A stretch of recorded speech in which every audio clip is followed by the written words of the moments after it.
बिस्मिल्लाहिर्रहमानिर्रहीम। आज हम पढ़ेंगे contempt part one, contempt part two.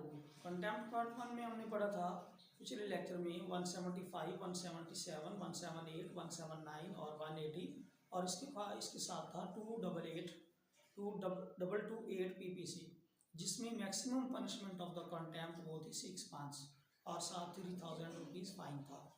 तो जिन्होंने वो लेक्चर नहीं सुना वो काइंडली मेरे चैनल को सब्सक्राइब कर लें और आइकॉन का बटन दबा लें और जो है वो लेक्चर वन सुने, ताकि आपको कंटेम्प्ट पार्ट वन जो सिविल कोर्ट्स, क्रिमिनल कोर्ट्स और रेवेन्यू कोर्ट्स में होती है उसके बारे में मुकम्मल इल्म हो।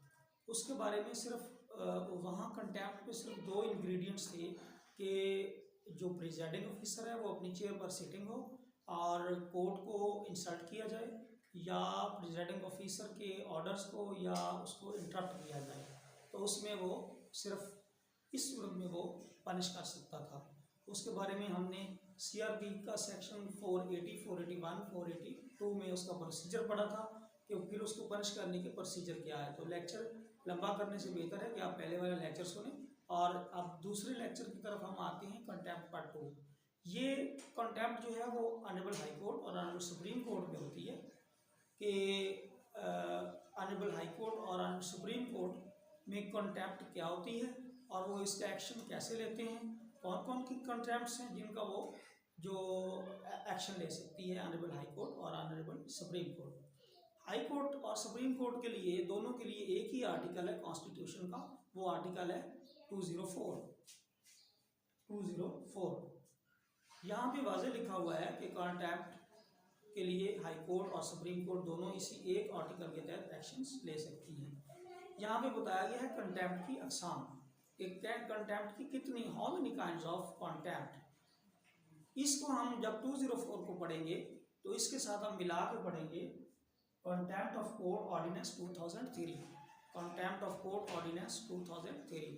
काइंडली एक जो लर्नर्स हैं जो जुडिशरी की तैयारी कर रहे हैं या प्रोसिक्यूशन की कर रहे हैं वो एक रजिस्टर निकाल के साथ साथ अपने नोट्स तैयार करते जाएं। इंशाल्लाह आपको मेरा लेक्चर सुनने के बाद इसी मज़ीद जो है वो गाइडलाइन की ज़रूरत नहीं पड़ेगी। वैसे तो इंसान नामुकम्मल होता है, लेकिन मैंने कोशिश की है कि जो जुमला मटीरियल है वो आप तक बाहम पहुँचाऊँ। जो प्रैक्टिस में है वो भी इसको पढ़ सकते हैं, सुन सकते हैं और अपने नोट्स बना सकते हैं।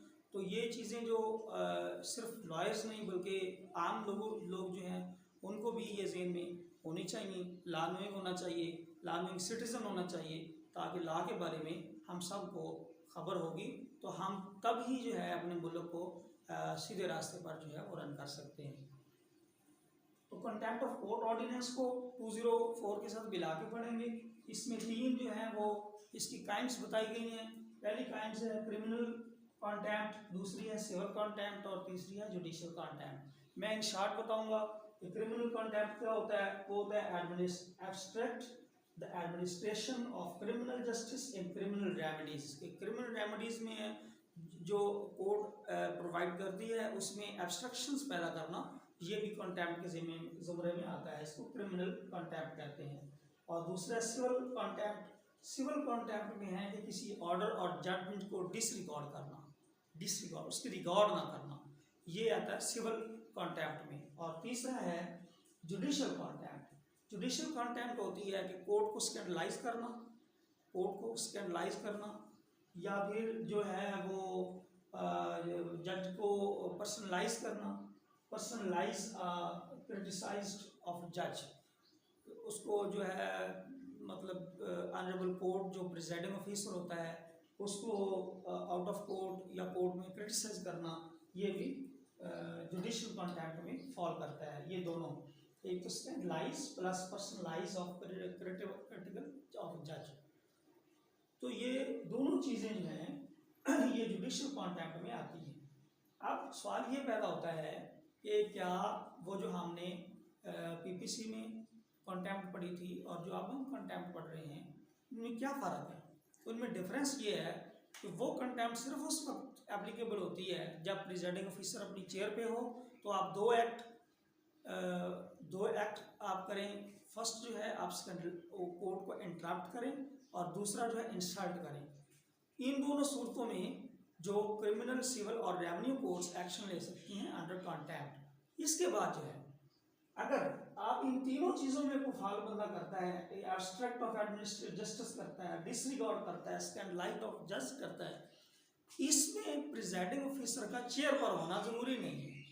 वो आप जिस वक्त भी करें, बजरिया अखबार करें, बजरिया इश्तिहार करें, बजरिया इशारात करें, बजरिया इंटरव्यू करें, कोर्ट आवर्स के बाद करें, तो ये एक्शन आला अदालतें ले सकती हैं, ऑनरेबल हाई कोर्ट या ऑनरेबल सुप्रीम कोर्ट। जैसे इमरान खान साहब का केस था, वो जज चेयर पे नहीं थी, एडिशनल सेशन जाई तो उन्होंने जाके रीडर को कोई बातें की, तो ऑनरेबल जो हाई कोर्ट ने उसका एक्शन लिया और उसको कंटेम्प्ट का नोटिस भेजा, क्योंकि वो चेयर पे नहीं थी, वो उसकी जुरिस्डिक्शन में नहीं आ रहा था। तो इसलिए आला अदालत ने 204 के तहत जो है वो एक्शन लिया। तो इससे साबित ये हुआ कि जो कंटेम्प्ट है वो बेशक अगर फॉल करती है इन 3 इंग्रेडिएंट्स में तो उसका एक्शन आला अदालत लेगी। अगर फॉल करती है 2 इंग्रेडिएंट्स में 228 पीपीसी में, तो उसका एक्शन सिविल, क्रिमिनल या रेवेन्यू कोर्ट लेगी। ये जो है वो इसको पार्ट्स में तकसीम कर दिया गया है। तो ये इनका पर्पस क्या है कि एक तो ये है कि मेंटेन रखना नेसेसिटी को, कि पीपल का फेथ जो है वो कोर्ट्स पे कायम रहे, और दूसरा जो है प्रिजाइडिंग ऑफिसर्स को प्रोटेक्ट करना। ये इस कंटेम्प्ट लॉज का जो मेन मकसद है, दो पर्पसेस हैं। ये सारी बातें जो मैंने की हैं ये होल्ड की गई हैं PLD 2009 SC 284 में। इसमें भी ऑनरेबल सुप्रीम कोर्ट ने ये सारा एक्सप्लेन कर दिया है।